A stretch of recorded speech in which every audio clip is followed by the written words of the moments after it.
Hey everyone, welcome back to our second part of SDLC workflow. And today we're going to speak about the project plan that I had created for the use case that we discussed last time, which is having a portfolio management and a global spotlight for creators within YCreator mobile application. So what I have done is that I have created one sheet that that speaks for all of the teams within the SDLC process, which is business team, product team, engineering team, and QA team. And on the activation part is your marketing, CS, and sales team, which is your customer success team, right? So for business to provide you certain use cases, we had discussed last time that we had created certain concept LFTs. Let me give you a small overview of it, which is there will be a reminder on each of a creator to add a new work weekly, where all of the creators will be displayed with this toggle. Once clicked, they'll get redirected towards this page where they'll have key attributes associated to portfolio, as what brand name was it associated to, what was the campaign of it, what was the title of it, what was the description of the campaign, what categories did this campaign resonate with, what platforms did you serve this content with, and was it for social branding, was it a paid collaboration, and content type, which is either an image or a video. Once your creator uploads the portfolio or the work that he has created, it will go into Spotlight or your creator community.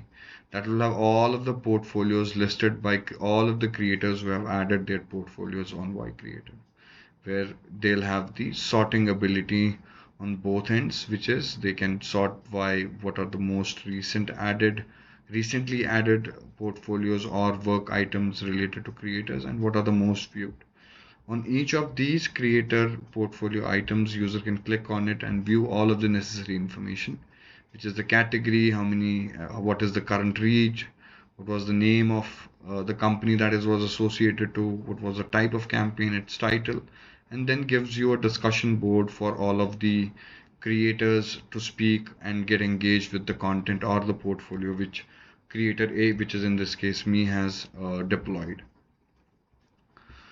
Once your concept LFDs are done, you basically move down in drafting reach and impact, which is understanding what are the potential customers that can get impacted by this update, and what is the requested customer user base, which is how many users request about for this feature. It depends on the business to business or organization to organization in terms of what the weightage of this should be. But usually, potential customer is the count where we basically speak of or think of the total impact. And then you have your requested teams. It can be product engineering, leadership, customer success, sales, customer directly, again, depending upon the use case or depending upon the client facing party within organizations.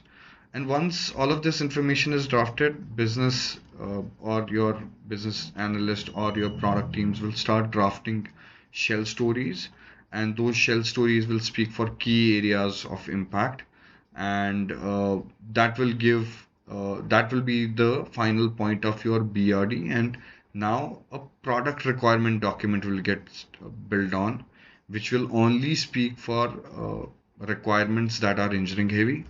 And in this case, our first primary metric to define in that PRD would be that why is this feature getting built? Is it an engagement driven feature? Is it a feature that is used for activating user base? Is it a retention feature, or is it an expansion feature to current user base, or is it the growth feature into a new TAM within the industry for which the organization stands for? And in this case, for YCreator, it's creator economy, and I believe it's an engagement and expansion plus growth feature.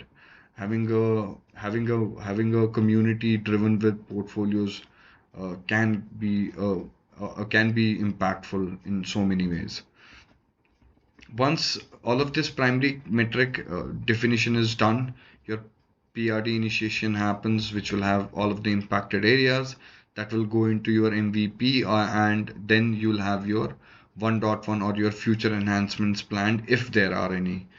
Once your impacted areas are listed down, we go down towards user stories and acceptance criteria. Now, this user stories and acceptance criteria is the only point for engineering to consider. They consider only user stories and acceptance criteria, and these two important documentation point also gives QA the strong side in building test cases around what to be tested for this feature. And that would be also a key part in the SDLC processes within organizations. Once user stories are drafted, test cases are drafted, your planning or technical planning of the PRD is complete. We'll have our analytics and system reporting. So analytics usually can be front-end feature-driven analytics that can be via UXCam, Mixpanel, GA, depending upon what type of application you are using. And there can be various events that we would want to track for various stakeholders to check and define and analyze the KPIs which are associated with this feature. Usually each of the analytics event has an event name and definition that product or any other stakeholder team can use in these platforms to check what the count or what the percentage impact is. And there are certain reportings on backend as well, which are developed as default reporting, not as additional custom reporting. These are canned reports that come along with the feature development, and they are usually system data points that any product or any other stakeholder party would want to know internally if it's a compliance driven data point which cannot be shared outside.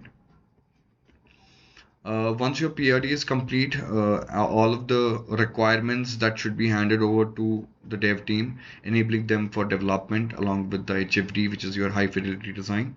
We draft the RICE ranking, which is we calculate what is the reach, what is the impact, what is the confidence, what is the effort, which bottles down to what is the calculus of our RICE number, giving us ranking of prioritization. And in that case, that ranking will help dev team prioritize the development of feature, which is what part of the functionality should go first if being broken down on that level. And once the development cycle starts, product plus marketing plus customer success plus sales play a pivotal role in understanding or in building collaterals for each of the feature. That would be release notes, product collaterals, that would be marketing material collateral, that can be sales collateral, and that can be customer success collaterals.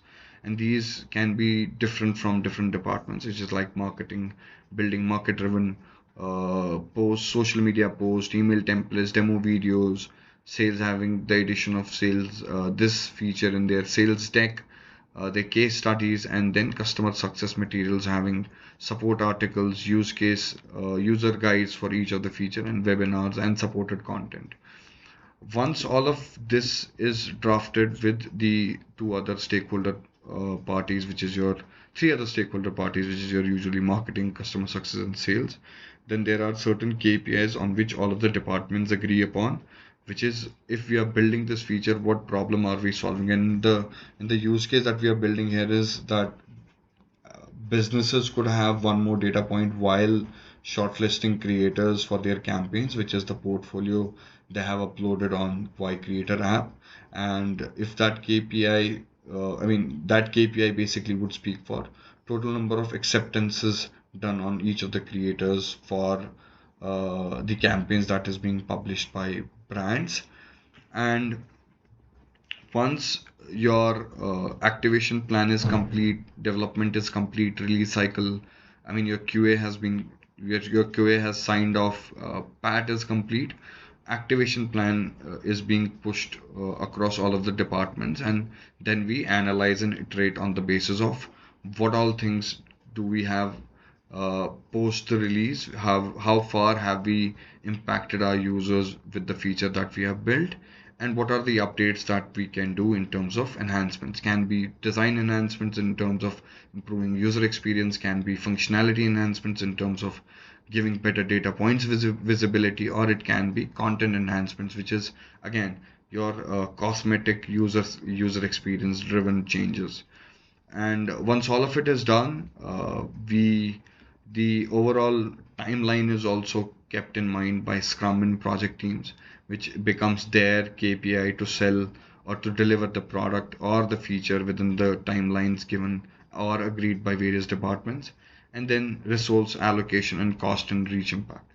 Resource allocation always speaks for, I mean, it always speaks for if how many engineers do you have and how many engineers can support this feature, and if you are investing something on a business use case, how much returns can we get on the basis of the sellout, either via expanding to the account that we are serving or acquiring a new account with the feature or the enhancement that is being built.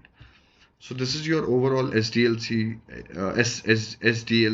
process that speaks from the business team to product team to engineering team to various other stakeholders, and what all things are important within these steps, and how does product team manage all of this while they are a key part of any software development lifecycle model. And that is it. Thank you so much for your time. Let me know if this made sense to you and if there are any improvements or additions that I can do. Thank you so much.